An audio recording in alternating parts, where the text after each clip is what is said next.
I'm Frank LaSalle, and I came to Dr. Norian a couple years ago, and all my bottom teeth were deteriorated, and I couldn't eat a lot of food and things like that, so I came here.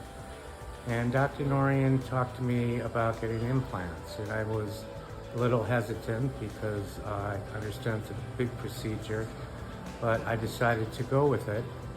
And Dr. Norian and his staff removed my bottom teeth, and they put in 10 implants over time. And then he put the implants in, and it took about a couple years because of the pandemic and things were stalled. But every time I came in here, it was good. The numbing was good. I didn't feel anything. The day after, I followed the directions, and I didn't have a lot of pain at all.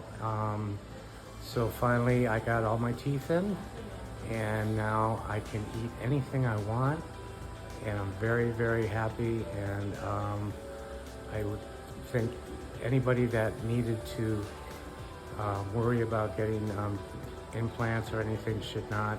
You should come here, and because I'm very happy with the work that he did for me.